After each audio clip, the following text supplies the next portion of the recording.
chicken HOMONADO with sticky rice.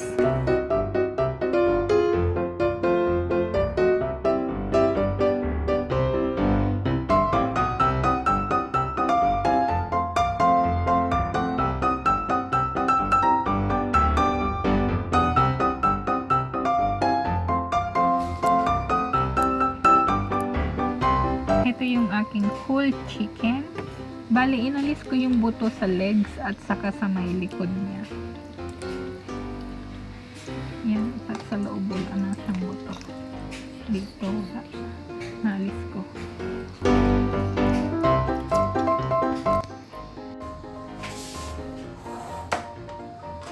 Marinate na natin tong chicken. Kumuha ng bawang. Yan yung bawang ko at saka pitpitin at ilagay sa chicken.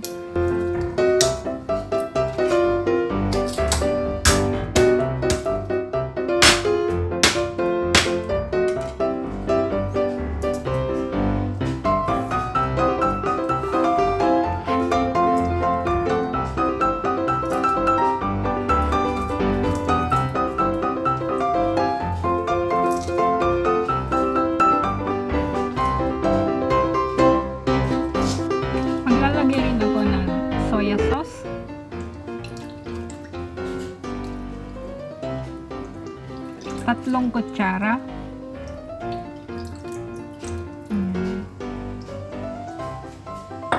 Tapos mag-add ako ng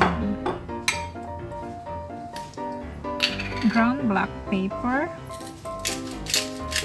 And then 1 teaspoon of sugar. Tapos 1 tablespoon of cooking wine. At lalagyan ko rin siya ng laurel. Ayan. Ito yung gagamitin kong pineapple. Ilalagay ko lang yung tubig niya dyan.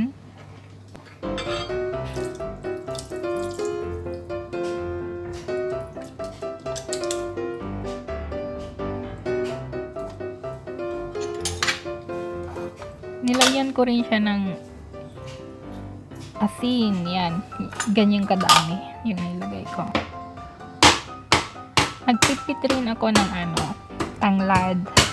Ilalagay ko yan sa loob ng chicken. Konti lang. Yan. Ganyan lang.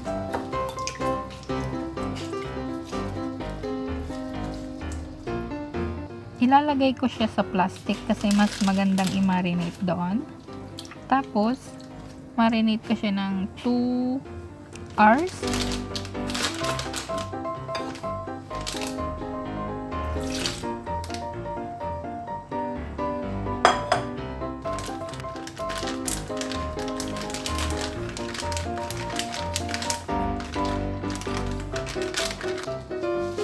Ito naman yung aking glutinous rice. Yan, iluluto ko siya sa rice cooker. 2 takal lang.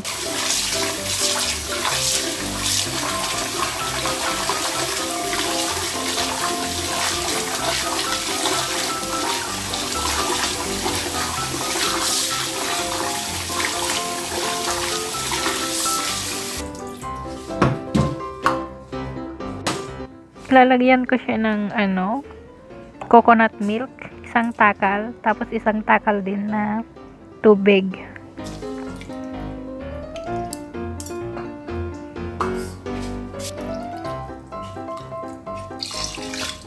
Ayan. Tapos lalagyan ko siya ng soy sauce.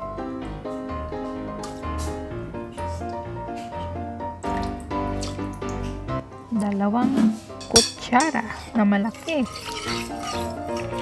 And then, hahaluan ko siya ng raisin. Yan yung raisin ko.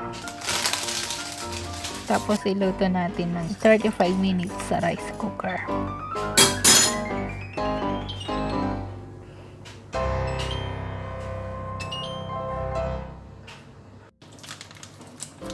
Ito na ang ating chicken. Ready na siya. Aalisin natin yung tubig niya. Yung pinagmarinatan. Tapos iluluto ko siya mamaya para maging sauce niya.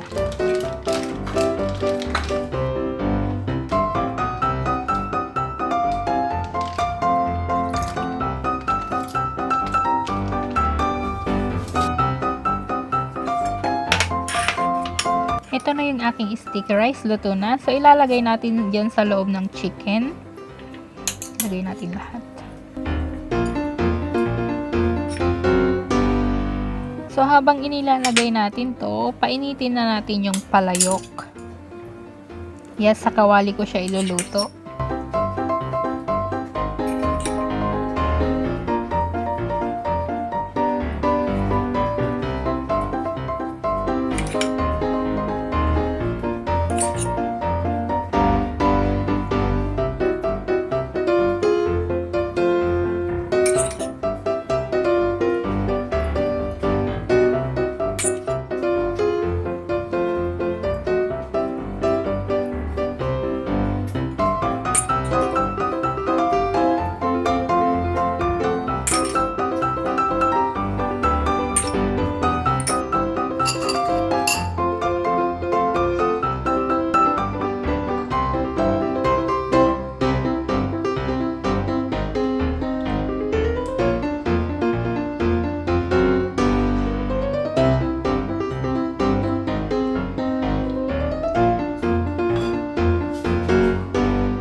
Ilalagay natin dyan sa loob.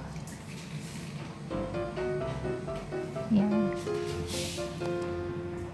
Tapos, lulutuin natin siya ng 1 oras sa mahinang apoy lang. O, diba? Kahit wala ka ng oven, pwede na dito sa kawali. Makakakain ka na ng lechon na manok.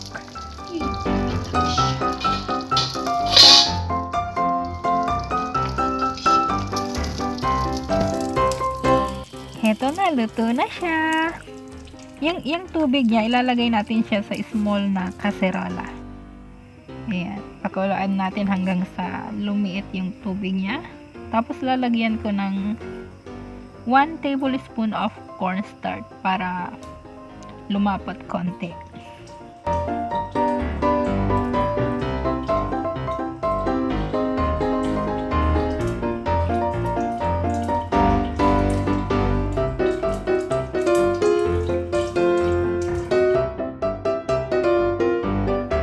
Kainan na! Ito na, ready na. Yung aking coleslaw salad plus chicken with sticky rice and lettuce at saka pineapple. Yummy!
dito na lang po ang aking video.